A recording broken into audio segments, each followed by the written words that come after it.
CPB, which is Chennai Photo Biennale, is a public arts photography festival that happens every 2 years in Chennai, which is a city in the southern part of India.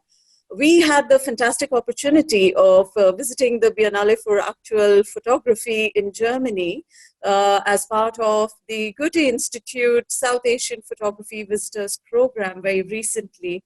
17 members, from different photo festivals, organizations, and practitioners from all over South Asia came together to meet with artists, to visit the Biennale, and to network with each other.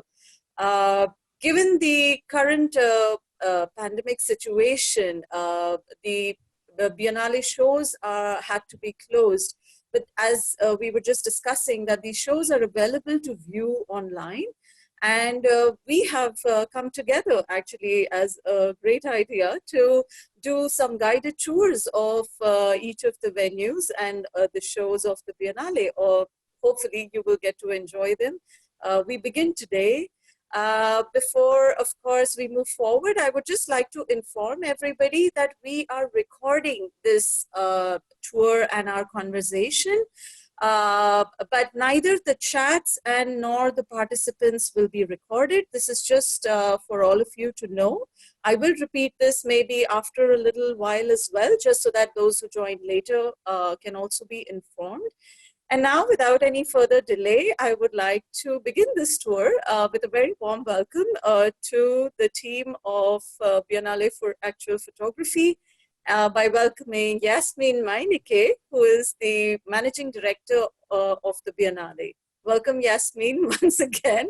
How are you doing? And please to share your experience about this edition with our audience. Yes, thanks, Shushi. So I'm very happy. Oh, somebody asked if it's only in English. Yes, it's in English. Yeah. Since we have the cooperation with the Chennai Photo Biennale, and they are not that good in German, so I hope we don't exclude anybody who doesn't speak English that well, but we try to maybe make some conversations in German as well afterwards. It depends if somebody is interested. So if ever you are interested in have German conversations, wenn ihr deutsche Führungen haben möchtet, dann schreibt uns gerne eine E-Mail, dann werden wir nochmal darüber nachdenken, ob wir das auch nochmal auf Deutsch umsetzen. So I stick to, okay, I have one answer. Yes, I'd like to have German guided tours. So we will think of this afterwards. So I go on with the English version right now. So Shushi and Gayatri asked me to talk a bit about the Biennale für aktuelle Fotografie. And I'm very happy to present it for all our international guests here. So the Biennale für aktuelle Fotografie is a curated photo festival, which is taking place every 2 years in Germany, in Mannheim, Ludwigshafen, and Heidelberg, and in 6 venues. And Shushi also asked me to talk about the name Biennale für aktuelle Fotografie, and we don't translate it because we hope that people already know about that it takes place in German when we don't translate it. And the little word aktuelle, so Biennale für aktuelle Fotografie, is not easy to translate. Maybe it's good to translate it with present photography. Current, that's right. But I really like the idea that in present we have the possibility to say, okay, it's all about about relevant questions for today, and it doesn't matter if they are the images are historical or contemporary. So this all means a bit this concept of aktuelle Fotografie. And this year, the Biennale für aktuelle Fotografie is curated by David Company, what Shushi already said in the warm-up. And it's about the migration of images and how images become iconic, how they influence each other, and how they spread out around the world. And it's also about our mixed feelings about photography. So on the one hand, we have this deep affection, the love of images, and on the other hand, we are very suspicious about them. So this is all about the migration and our mixed feelings about images. And today we are here in Port 25, one of our venues, and we are happy that Kim Behm, the curator of Port 25, is joining us. Hi, Kim. And for everybody who doesn't know it yet, we also have one of the artists here. It's Daniel Stier. Hi, Daniel.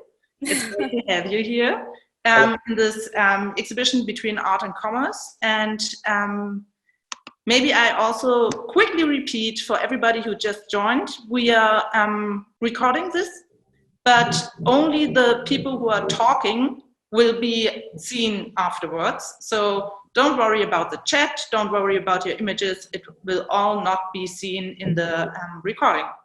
And I will be the host today, so if you have any questions, please ask them in the chat.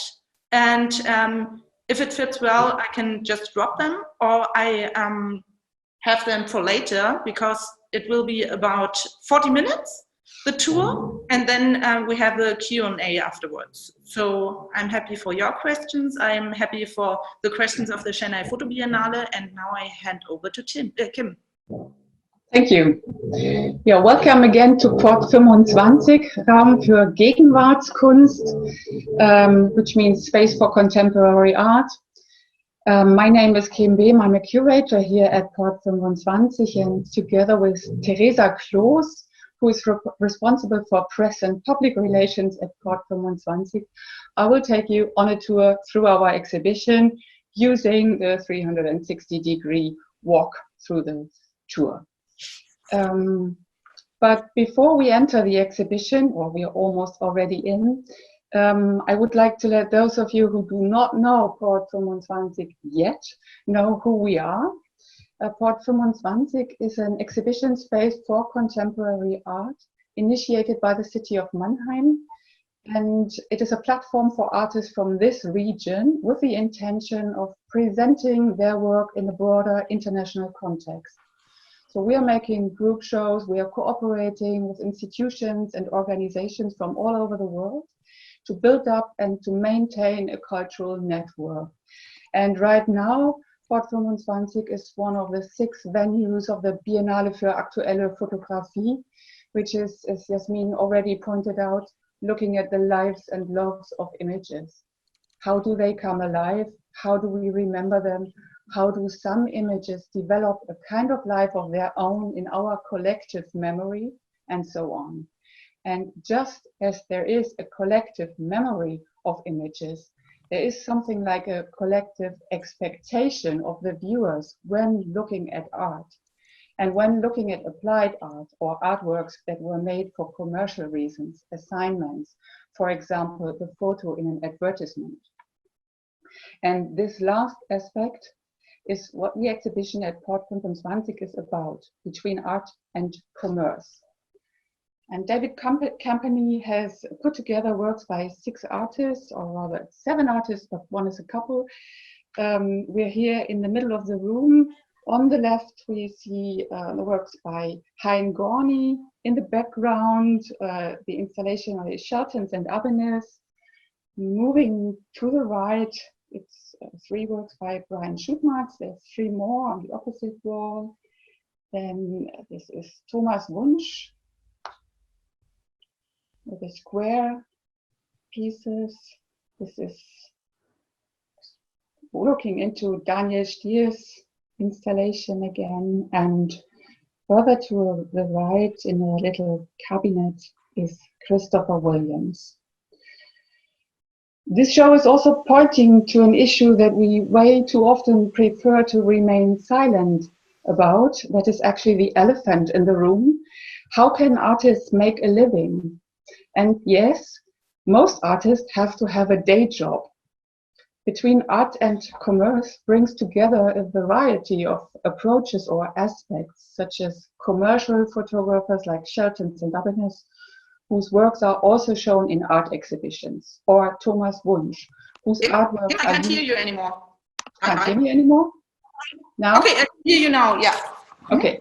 Thomas Wunsch, whose artworks are used commercially, or Daniel Stier, who is blurring the border between photographic art and commercial photography, so they become indistinguishable. And with this brief overall introduction, we're going to start our tour. And I would like to begin with a classic, Hein Gorny, born in 1904, is kind of a hidden treasure in the history of photography. Well known and successful in his lifetime as a commercial photographer, he was one of the major exponents of the Neues Sehen, or new vision, a new form of expression by using new means in photography that developed in the 1920s.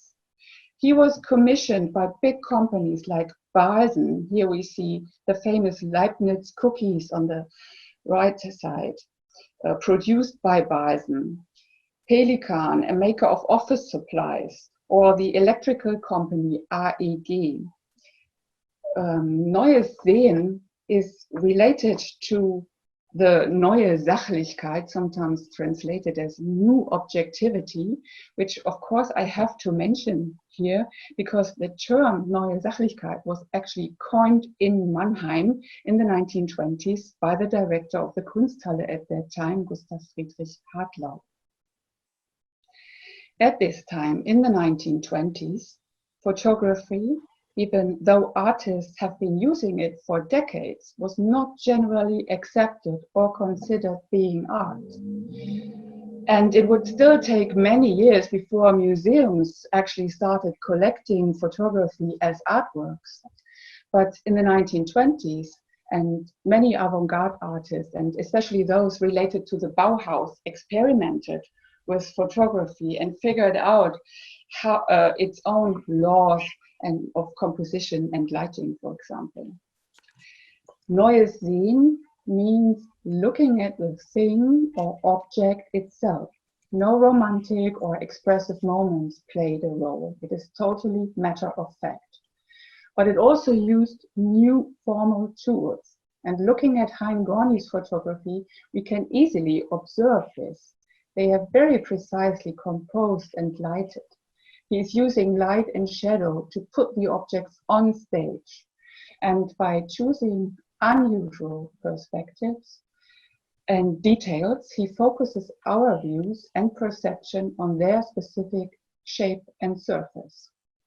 So by this, common things like colors, machines, or tubes, or scissors get an almost sculptural look. Hein Gorny used these pictorial aesthetics for his commercial photography as well as for his really experimental photographic art. And let's look a bit further to the right. There we have two works by Shelton and Abenes from 2012. The light bulbs on top and the soap bars the bottom, which are using more or less the same means. And also Hein Gorny, by the way, he too used color photography in the 1940s, commissioned by Rogo, a manufacturer of stockings. But before we go back to Shelton's and Abenes, we will have a look at Brian Schutmart's American Documents.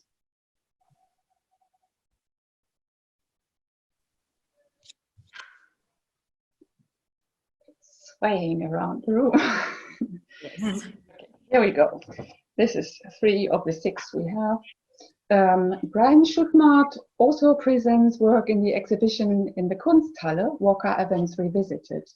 And those are his personal work. Here at Port 25, we have works from a commission for Timex, a manufacturer of watches. Timex had very recently moved its production back to the USA, and their new collection, American Documents, was intended to underline Timex's attachment to the country.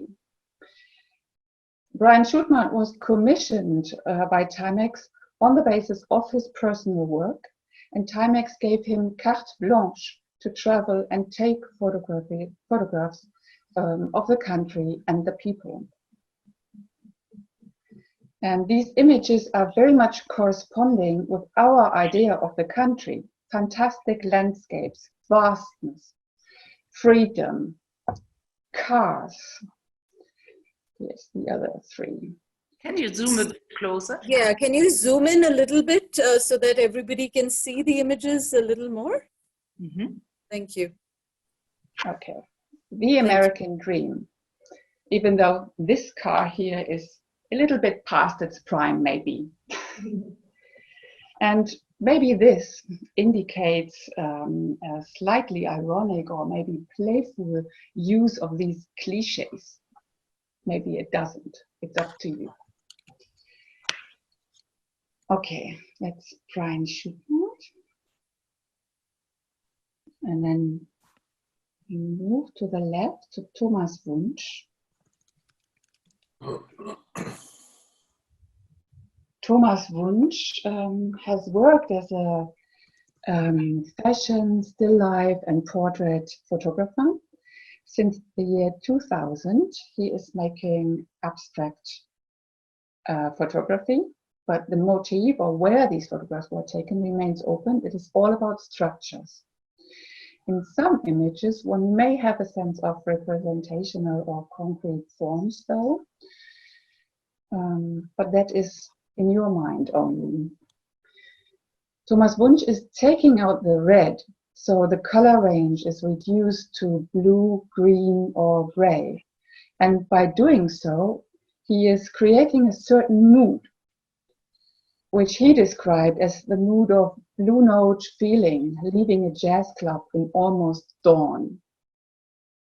Maybe some of you know this feeling or can imagine it.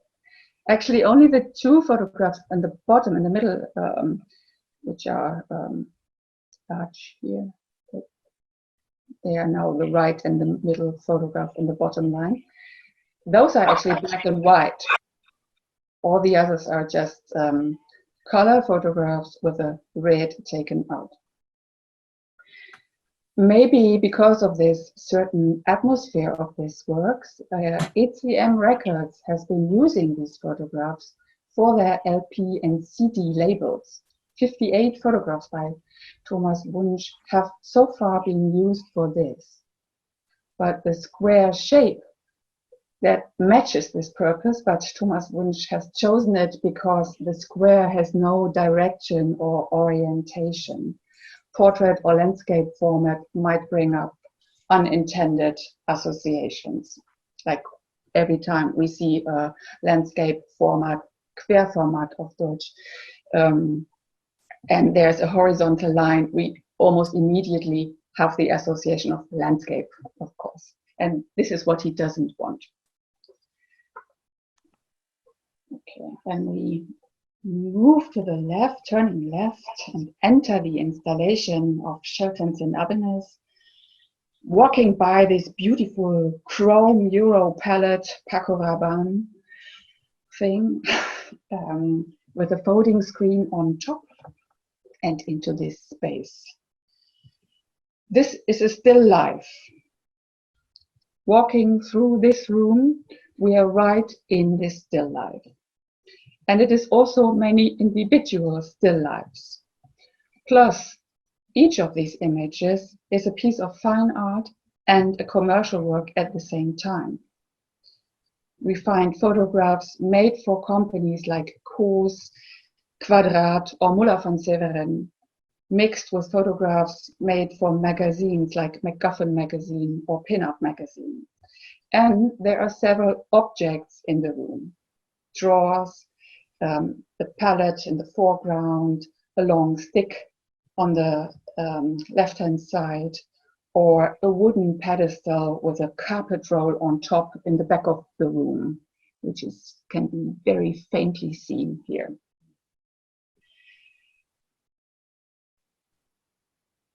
Some of the objects are related to the photographs. The photograph, maybe Teresa, could you indicate this? The quadrat, please. Yes, that one. That was commissioned by the Danish carpet manufacturer Quadrat. And an element of this composition used in the actual photo shooting is also here in the room. It is the folding screen on top of the chrome palette in the foreground, this orange and black parts. So this object is also in the photograph. And the edge of this folding screen is this pale orange line in the photograph. And this line is reflected in the stick leaning against the wall on the opposite side of the room. Here it is. So standing in the room and looking at these three elements, the photograph, the stick, and the folding screen, we can easily see the connection and have a new image in our mind. Shelton and Abbenes always create a carefully considered, absolutely precise setting in their shooting. And every little detail is prepared, everything put in the right place, light is staged. And this is not about Photoshop. This is very traditional, still life photographic art, deeply rooted in Dutch still life painting. So then we sway back to the other side of the room. We've been here before. The doilies, with a dark background, as well as detail in reverse from the baluster number, it's baluster number 5 to its right, are works for the Pinup Magazine, a magazine for architectural entertainment, as their subtitle puts it. And for the series Dutch Glaze, Shelton and Abbenes have installed something like a tent of fabrics in blue and white for their shooting that is reflected on the shiny surfaces of the objects. So what we see here in this almost white image is not an object with blue ornaments, but it is a shiny surface that shows reflections of these white and blue fabrics, thus giving a new interpretation of Delft porcelain. And printed out pages of the magazine are placed in the drawers opposite this wall.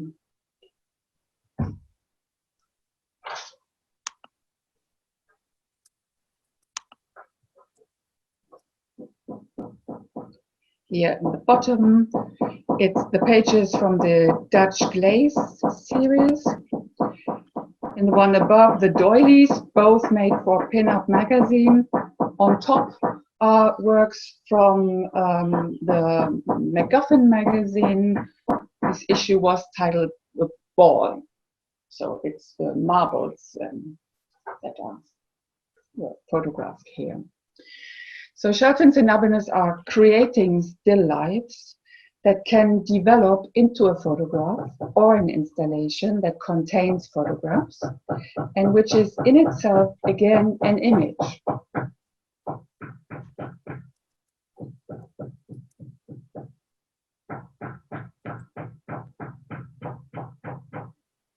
Okay. It's something you can really feel when you're in the space. It's maybe hard to see this on the virtual tour. So from here we walk across the room, passing by Heingonny again and entering a cabinet situation with an installation by Christopher Williams. 5 black and white photographic images framed in textile passepartouts and 1 object or display high up on the wall. We will see it in a minute, I think.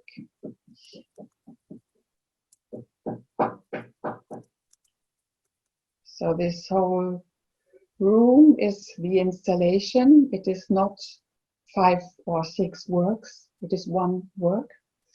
And being in this installation, after a while, we realize that things are not like they should be, or rather like we are expecting them to be. The frames are hung a bit too low, and the whites of the passepartouts, maybe you can see it on your screens. They are not matching, they are not identical. And looking at the list with the titles of these works, we read captions that are too brief to contain any useful information, or they are too long to give all kinds of information. And as you can see here in this example, sometimes the captions are even too long for this program to display them in full length. Kim, sorry to interrupt. Yeah. Are there some handy workers or Handwerker in your room? Okay, because people just wonder in the chat what this hammering is about. So it's in Kim's living room. We can't change. I will go mute in a minute. This is real life. Yes, that's life effect. Okay. Has been solved. So yeah, so the longer we're in this room and looking around, which is a physical experience actually, the more this feels confusing.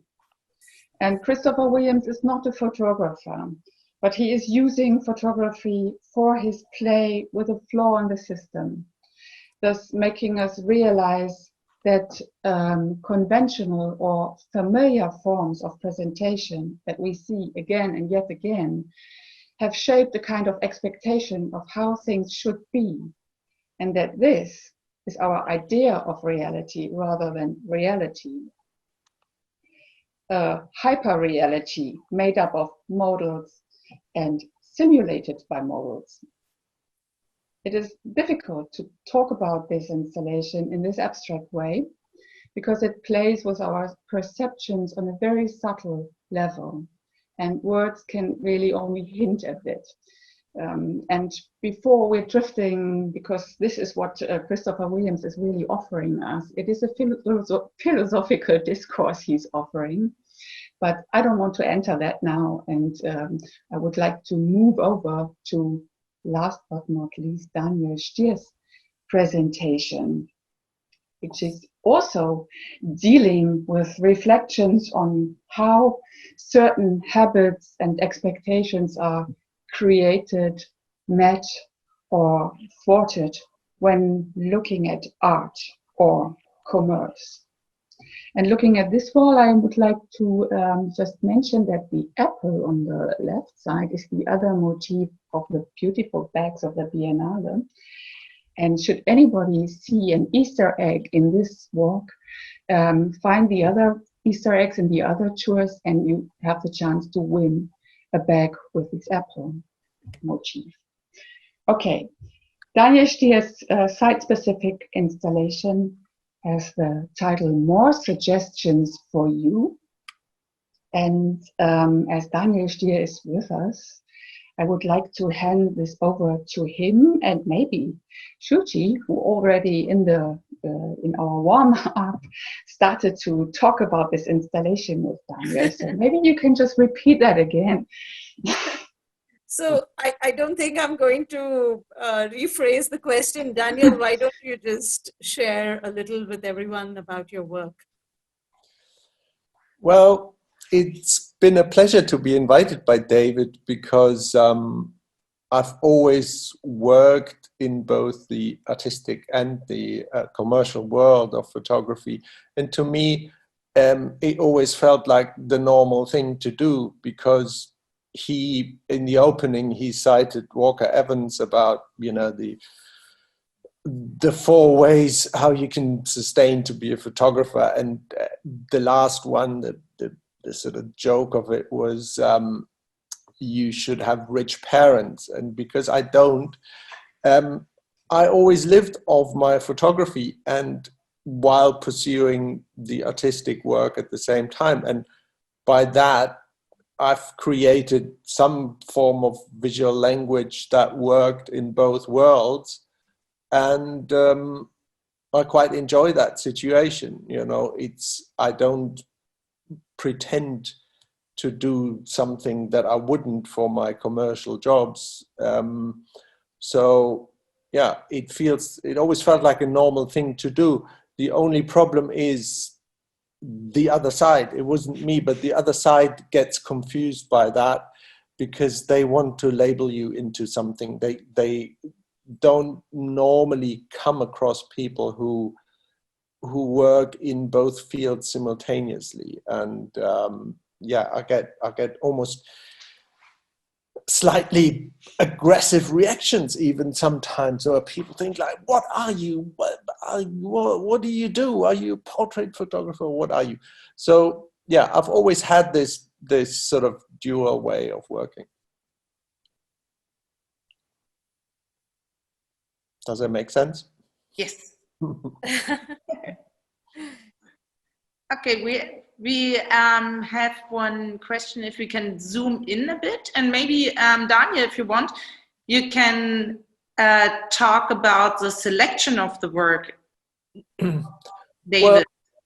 Well, the selection process was quite sort of natural with David. I mean, he's known my work he's followed the work for a long time, and so I just sent him a long list of photos where I deliberately included works that were commissioned either by magazines or by advertising.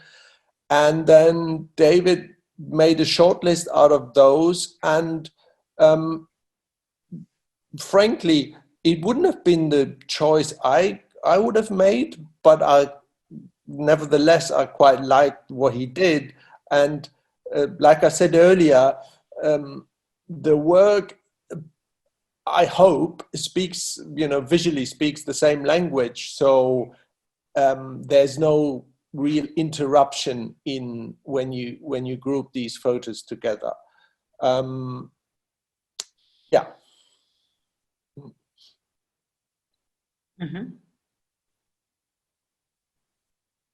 So you walk through a bit, and do you want to highlight some of the of individual works? Well, I think generally I was going to talk about the installation as such. In my own work, my personal work, I'm interested mainly in a sort of in the second nature that we create, the illusion that we create in our surroundings, in our built environments, but also in the stuff that we produce. So in my mind, we've kind of lost touch to the natural world completely. And I try to, through various projects and maybe a bit of humor sometimes, I try to highlight that fact that we live in a world that seems like an illusion, seems fake. And for that reason, I've put up these big wallpapers of landscapes that are fake. The big, you see the big Grand Canyon thing to your right, that was shot. It was a commission by the New York Times magazine, photographing Disney World in California. So what you see is all paper mache, it's all fake. And just nearby, I photographed these housing developments in California, which also, create a sort of landscape, a built environment around a golf course. So I was literally putting those landscapes as a background to the more kind of intimate photographs, little still lifes, little individual shots. Like you see that hand here on your left, that was also a commission I did for, funnily enough, for Men's Health magazine. But I couldn't resist that job because they sent me to Phoenix in Arizona to a training hospital where doctors and nurses get trained with virtual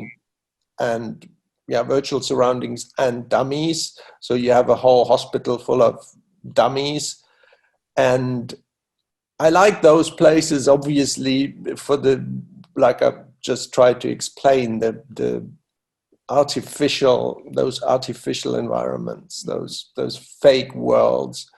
They just draw me in like nothing else. Yeah. Yes, when we met for the opening, which was on the 28th of February, and we were still able to open, you told me that it was interesting to, one advantage of being a photographer is that you dive into situations you wouldn't expect before that. So I think the example with the hand is a very good one, that you come to see things that you wouldn't see. Well, it happens to me all the time. The two worlds, I wouldn't want to miss one or the other, because through the jobs that I get, through the commissions, I get into places I would never get into normally. And while I'm in there, I can always, you know, nick stuff for my own project. And but also the other way around. If I work for myself, I create strange stuff that then, you know, might trigger some job or some commission, you know. So both worlds, they feed off each other, and that's why I like photography in general, because it's the last medium where you can work in an applied situation, jobs, advertising, but also complete, you know, freestyle, you know, in the art. Can you tell us a bit about this one portrait we have here? Because it's a bit outstanding in this context, or is it also somehow fake? No, I mean, this is probably a good example where I would have thought, oh, a photo that I personally wouldn't have picked, because it is a bit kind of, yeah. If you look at it for a second, you think, oh yeah, it falls out. But it was commissioned by the theater in Frankfurt, Schauspiel Frankfurt. Can we zoom in a bit, Teresa? They wanted me to photograph the entire, the whole group of actors of the theater, plus some other stuff. So I've shot an entire magazine for them. I think David picked it because it shows the sort of style that I do in my photography that is just applied to portraiture as well. You know, as an example of the same visual language applied to portraiture. So it isn't always about, you know, having a fantastic sort of intellectual concept to photography, but sometimes you can just group photos together by the visual language they speak. Yeah.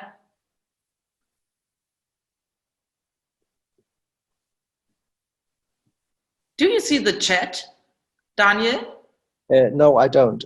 Because the last one, we have a question from Alex to all, and I have to read it first.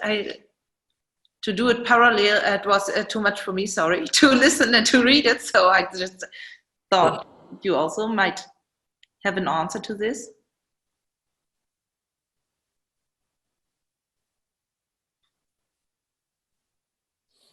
Yasmin, do you want me to read it? Yeah, I don't clearly understand it right now, sorry. Okay. Daniel, I'm just reading it out. I can see it now. Okay. Well, I mean, I'm not in the position of hiring photographers. I wish I'd get hired more myself. But from how I understand you, you want to know how companies go about hiring photographers. So it depends a bit what sort of companies you're talking about. Large companies will go through advertising agencies who will then hire photographers, and they have people specialized in that. Smaller companies, they might go and seek photographers themselves. That would be personal contact, I guess. Yeah. I hope that answers your question. But sometimes I'm clueless myself.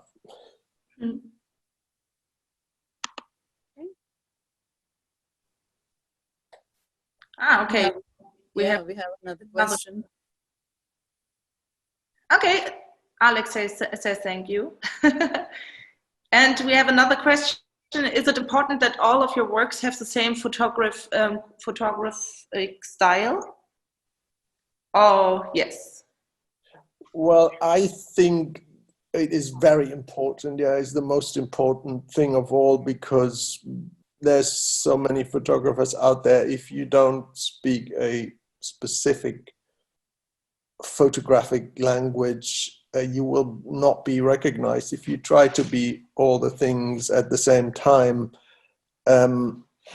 people will forget about you immediately. You need to stand out with some kind of, a specific visual language. Did you choose the format of the each individual work, or did David do it? No, David just did the short list of the photos, and then I decided on the installation myself. Yeah. Did you talk to other artists who joined the opening about being together in one show, about between art and commerce? Did you have a conversation with them, like how you work differently to each other, or? Some of the photographers I've known for a while already. We you bump into each other on exhibitions or festivals. I think we're all in the same field. You want to. I mean, in the ideal world, I would only do my artistic work. But I need to survive. I survive from photography, and I think that goes for all the artists in this show, that they have chosen to, or maybe they have to. They haven't chosen, but that they need to, sustain themselves with photography, and that creates a rare form these days. There many photographers, they try to brand themselves desperately to be just one thing for the only reason, like the question that was just asked, to be recognized. If you try to be too many things at the same time, it can often go completely wrong. If you're a specialist in a field, then your chances are that you get jobs for something are much higher, obviously, but then you might end up shooting one thing for your entire life. And I mean, that would be the nightmare for me. Yeah. So we have one more question from Gayatri to Kim, I think. So Gayatri, can I unmute you? So maybe you can ask your question yourself if you want. I was feeling shy.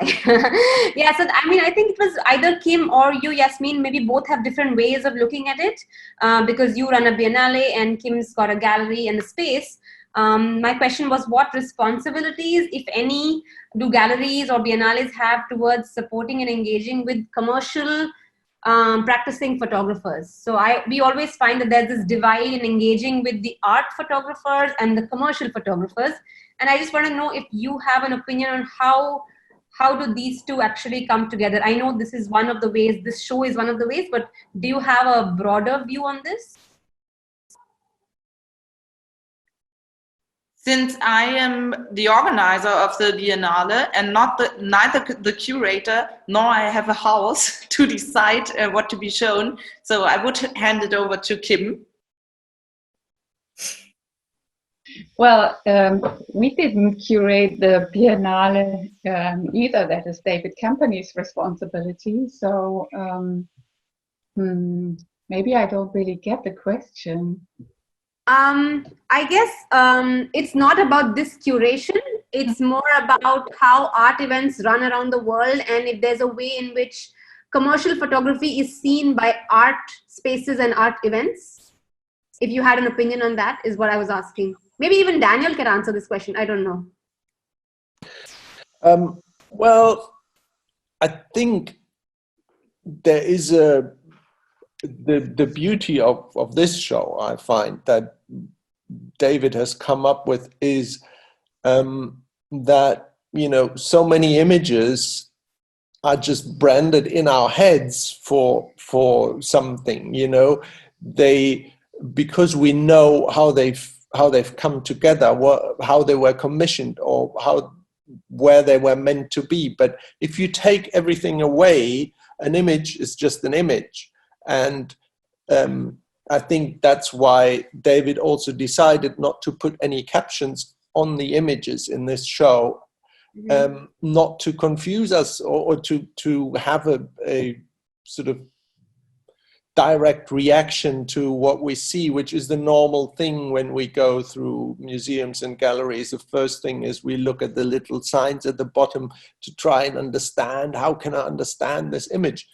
If you don't, an image is just an image. So even by asking how, you know, you ask about a commercial photographer, maybe your photographs aren't that commercial. It's only the labeling of stuff. To me, that is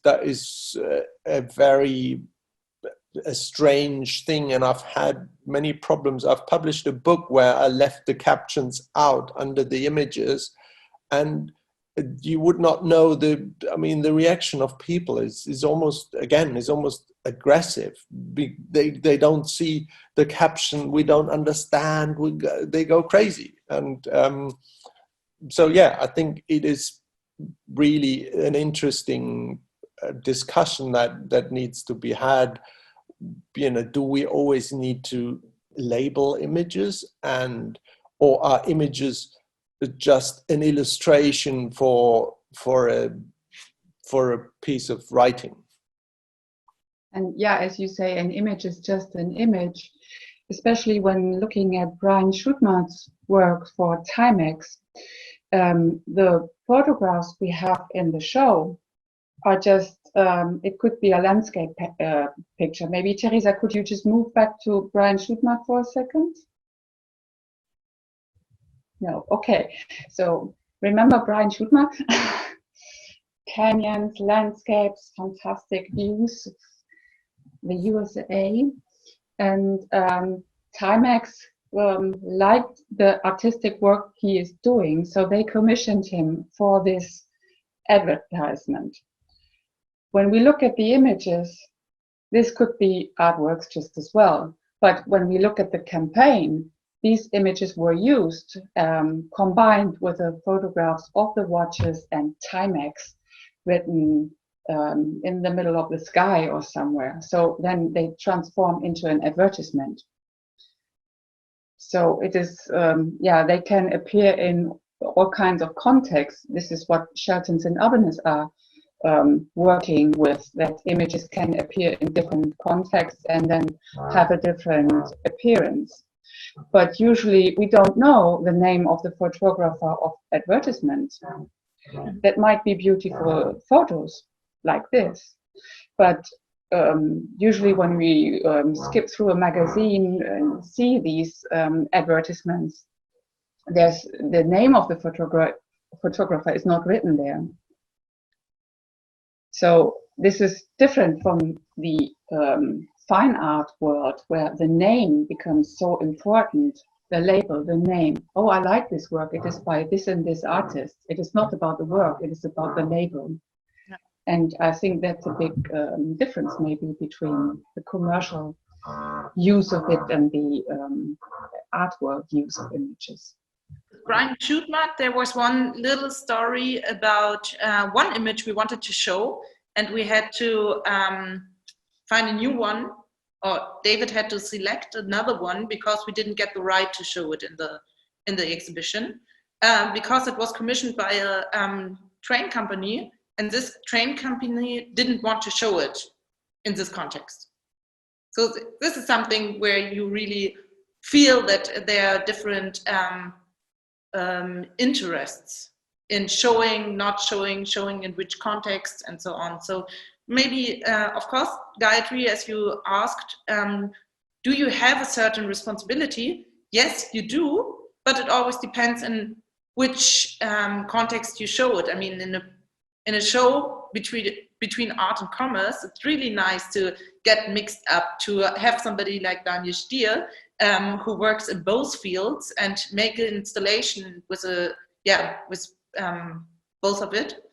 And yeah, sorry, I'm a bit disturbed by the chat, but this is what I basically wanted to say. One thing I was going to add as well is that we shouldn't forget that images are also commodities in either world. So in the advertising world or in the editorial world, you use the images to sell your product, the magazine or the goods that you're trying to sell. In the art world, it's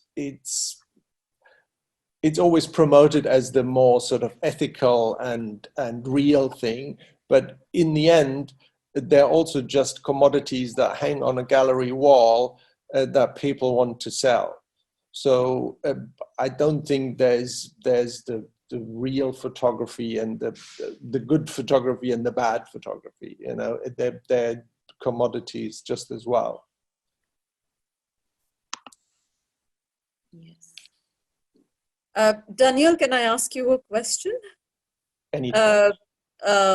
While, the commercial photographer, serves the client's brief and whatever they're looking for when they hire a photographer for a commercial shoot or an assignment, at what point, for instance, in your case, did you start looking at your commercial work artistically? I mean, of course, it can be artistically produced, but when you start looking at your commercial work in an artistic way for your personal consumption and for creating exhibitions, at what point did you kind of start looking at them differently, and what kind of brought about that? I think in my case, it's the other way around. I mean, I studied photography and I come from a fine art background. I have been lucky enough to then work commercially with these projects that I've created. So I think I developed a certain language style that was then in demand for some magazines and advertising. So yeah, it's that way around in my case.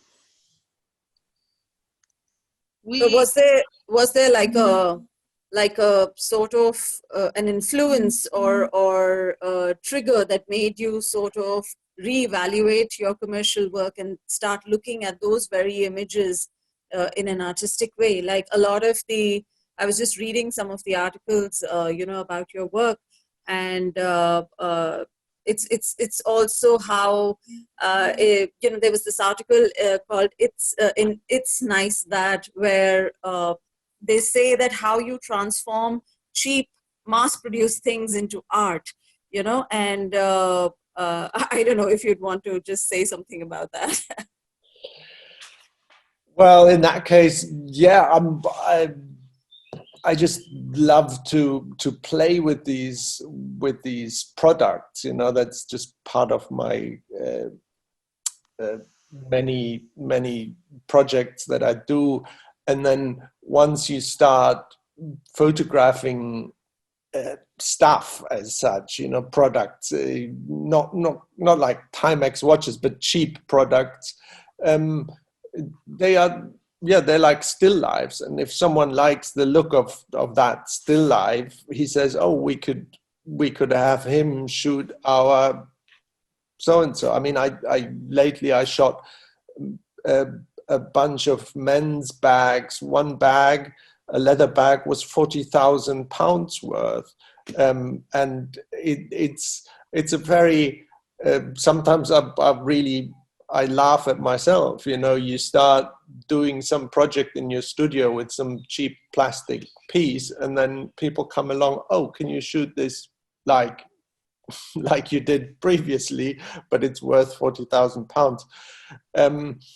It is, yeah, like I said, I think it's just a fortunate position that I can apply sort of my treatment to a lot of things, and that also goes for editorial jobs. You know, like I said earlier with the Men's Health, for example, you know, they wanted me to shoot this hospital in the exact style like I shoot like the apple or the piece of meat here, you know. So I don't have to do something that I wouldn't do, and hence these images can somehow travel directly into my artwork as well, because I treat everything the same. I look at everything in the same way. Okay, thank you.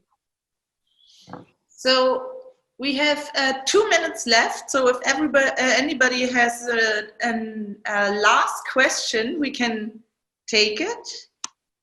Otherwise, are you going to unmute people, Yasmin, or no? No, because of the recording. Correct. So okay. if you have questions, please put them into the chat and we can read it out. Okay, so I think it's okay. There we have one more about the labeling. So Juliana said that the labeling, it always has a problem. Well, if you're well informed, it's very nice not having a labeling. And if you stick in, or if I understand it correctly, if you stick into or if you just come into an exhibition and you don't know anything about it, it's very nice and convenient if you have it. So maybe, Kim, do you want to say something about this, about labeling and giving people more information, background information? Is it something that you really want to give as an art space, or is it something that you think it's very good to just open it, making suggestions to see? And yeah, do you have any? Yes and no, both. It is actually, I can really understand Daniel if he says, I don't want to add captions to my book, because this is just an extra information. But I think making an exhibition, it is very important to give some extra information to the people, because it is not about putting artworks on display, and if you are not educated enough or too stupid to understand that it's your fault. No, this is not the way of thinking we should have. I think it is always important to kind of open a door for everybody to enter this room to the art. So I think information is very important for people, and also captions are sometimes interesting. I like it when I go to exhibitions to have a chance to see captions. Sometimes I miss the technical information, which I'm interested in as being an art historian. But I think the problem is that when you look at people walking through exhibitions, especially when they carry around an audio guide, they are looking everywhere, and maybe also at the work the audio guide is talking about at that moment, and then they move on. And I think this is a little bit what we don't like so much. I think it would be better to first look at the artwork and then maybe read the caption as an extra information. This is actually what Christopher Williams is playing around with these captions that really you read it and you think, okay, why do I need to read this? This is totally useless. And then you get all this long list of information, zoom, focus, blah, blah, blah. And you still don't get any information. So it can be too short, it can be too long. And the effect is you don't know anything more than you have known before. Yeah. So I think this is, a thin line we're walking on. How can we offer enough information, but not too much, yes, to lose the focus on the artwork itself? Yeah.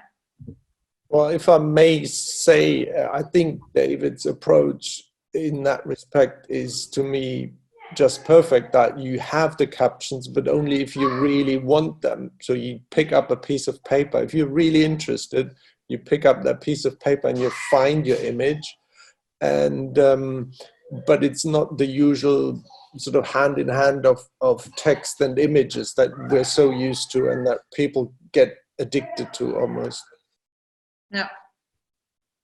Yes. So I think we are at the end of our time now. So we have one beautiful hour with all the participants. Kim just pointed out again the crazy labels of Christopher Williams. You can find all about this in the catalog of the Biennale für aktuelle Fotografie. So we have it in English and we have it in German. So thank you, Kim. You can see it in Kim's image. So can you say something, because then it pops up again for everybody, I think. Okay. This is the fantastic catalog with all the shows in it. Thanks. And so if you want to buy it, you can find all the information about it on our website, biennalefotografie.de. And now I want to thank everybody. Thank you so much, Chennai Photo Biennale, Shushi and Gayatri. It's so great that we can make it with you. And thank you for the whole audience. And Daniel and Kim, Teresa, it was very nice to have you here. Thank you so much. Thank you, Yasmin. I would just like to end the tour by informing everybody that this is a series that we are doing. So next week we will have 2 more tours. The week after as well, we will have more tours. Just keep checking Chennai Photo Biennale on Instagram and Facebook. We will be announcing the exact dates and the venues and the shows. It was lovely having you all. Thank you, Yasmin, Kim, Teresa, and Daniel. Thank you so much, and everybody who joined us. Thank you. Okay, so have a nice day, everybody.